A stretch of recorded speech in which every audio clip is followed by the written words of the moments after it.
much, everyone. Thank you.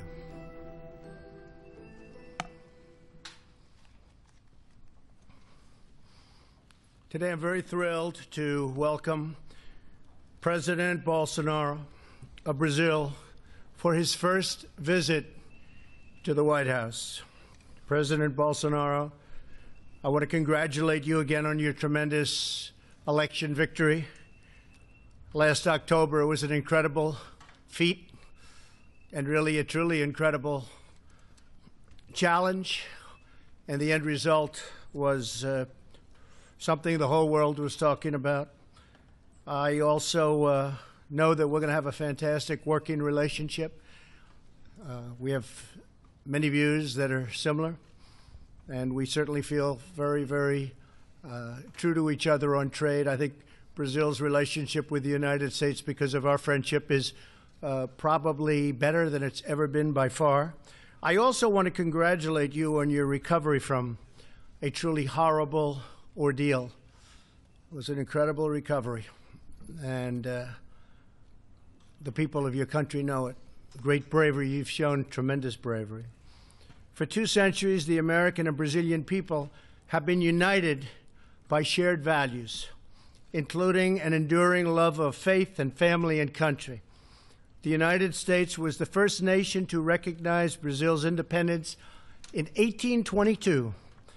And in the Second World War, Brazil was the only South American country to contribute troops to the Allied war effort. Today, the United States and Brazil are the 2 largest democracies and economies in the Western Hemisphere.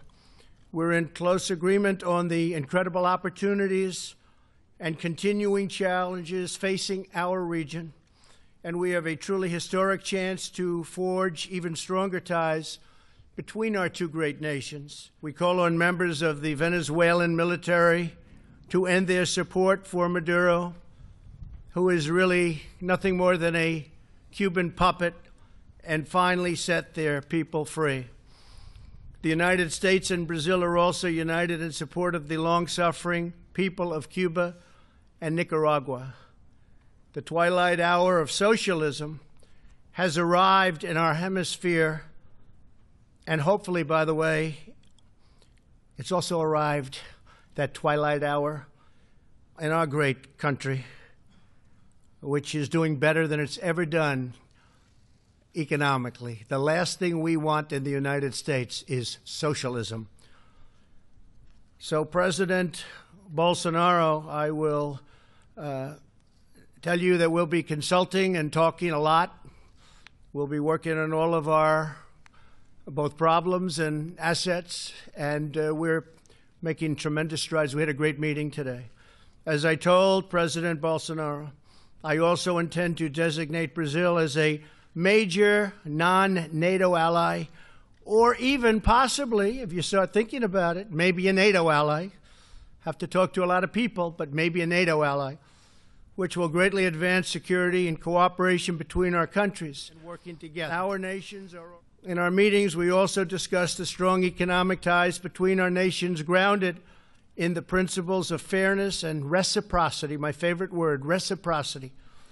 President Bolsonaro and I are both committed to reducing trade barriers, facilitating investment and supporting innovation across a range of industries, particularly energy, infrastructure, agriculture, and technology.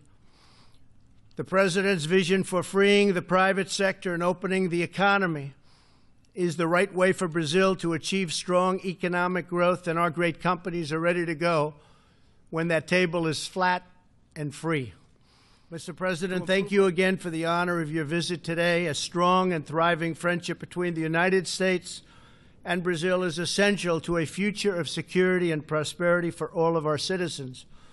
It's been a wonderful time getting to know you.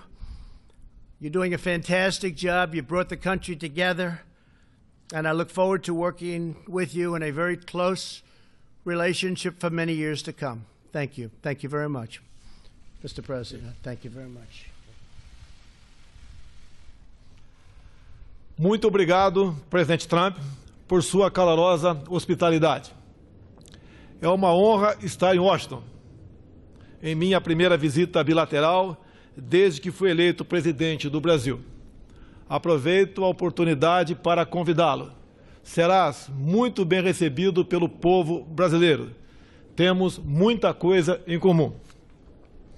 Sempre fui um grande admirador dos Estados Unidos e essa admiração aumentou com a chegada de Vossa Excelência na presidência. Este nosso encontro retoma uma antiga tradição de parceria e, ao mesmo tempo, abre um capítulo inédito na relação entre o Brasil e os Estados Unidos. Hoje, destravamos assuntos que já estavam na pauta há décadas e abrimos novas frentes de cooperação. Esta é a hora de superar velhas resistências e explorar todo o vasto potencial que existe entre o Brasil e os Estados Unidos. Afinal, hoje o Brasil tem um presidente que não é anti-americano, caso inédito nas últimas décadas. O restabelecimento da democracia na Venezuela é de interesse comum dos nossos governos. O regime ditatorial venezuelano faz parte de uma coligação internacional, conhecido como Foro de São Paulo, que esteve próximo de conquistar o poder em toda a América Latina. Pela via democrática, nos livramos deste projeto no Brasil. Encerro dizendo que o Brasil e os Estados Unidos também estão emanados na garantia das liberdades, no respeito à família tradicional, no temor a Deus, nosso Criador, contra a ideologia de gênero, o politicamente correto e as fake news. Inspirando-me em Ronald Reagan, quero levar para o Brasil a sua forma de administrar, resumida na seguinte frase de sua autoria: o povo deve dizer o que o governo pode fazer, e não o contrário. Os Estados Unidos mudaram em 2017 e o Brasil também começou a mudar em 2019. Estamos juntos para o bem dos nossos povos. Queremos uma América grande e um Brasil grande também. Mais uma vez, expresso meu reconhecimento ao presidente Trump, neste dia em que selamos a aliança promissora entre as duas maiores democracias do Ocidente. Que Deus abençoe o Brasil e que Deus abençoe os Estados Unidos da América. Meu muito obrigado, senhor presidente. Thank you very much. Presidente Trump, com relação à intervenção militar, o senhor pensa nessa possibilidade de travar essa batalha com a Venezuela para tirar o Maduro do poder? Obrigada. So, as I said, all options are open. I think of all possibilities. All options are open. We'll see what happens. And by the way, I see in the audience the son of the president, who has been fantastic. Would you please stand up? The job you've done during a very tough period of time is just fantastic. And I know your father appreciates it, that I can tell you. Okay, thank you very much. Fantastic job. Another question for you on social media. You tweeted in support of Congressman Nunez's suit against Twitter. There's part of a larger discussion that Senator Josh Hawley's been leading about making social media companies liable for the content that is on their platform, which they're not currently. Is that an idea or a change in law that you would support? Well, we have to do something. I tell you, I have many millions of followers on Twitter, and it's different than it used to be. Things are happening, names are taken off, people aren't getting through. You've heard the same complaints. And it seems to be if they're conservative, if they're Republicans, if they're in a certain group, there's discrimination and big discrimination. I see it absolutely on Twitter and Facebook, which I have also, and others I see, but I really focus more on the one platform. And I have many different platforms. I guess we have 60 million, almost 60 million on Twitter, and if you add them all up, it's way over 100 million people. And I get to see firsthand what's going on, and it's not good. And we use the word collusion very loosely all the time. And I will tell you, there is collusion with respect to that, because something has to be going on. And when you get the back office statements made by executives of the various companies, and you see the level of, in many cases, hatred they have for a certain group of people that happen to be in power, that happen to have won the election, you say that's really unfair. So something's happening with those groups of folks that are running Facebook and Google and Twitter And I do think we have to get to the bottom of it. It's very fair. It's collusive, and it's very, very fair to say that we have to do something about it. And if we don't, you know, the incredible thing is that we can win an election, and we have such a stacked deck. And that includes networks, frankly. You look at the networks, you look at the news, you look at the newscasts. I call it fake news. I'm very proud to hear the president use the term fake news. But you look at what's happening with the networks, you look at what's happening with different shows, and it's hard to believe we win. But, you know, I'll tell you what it really shows. The people are smart. The people get it. They'll go through all of that, whatever it is they're fed, and in the end they pull the right lever. It's a very, very dangerous situation. So I agree. I think something has to be looked at very closely. Thank you, sir. President Bolsonaro.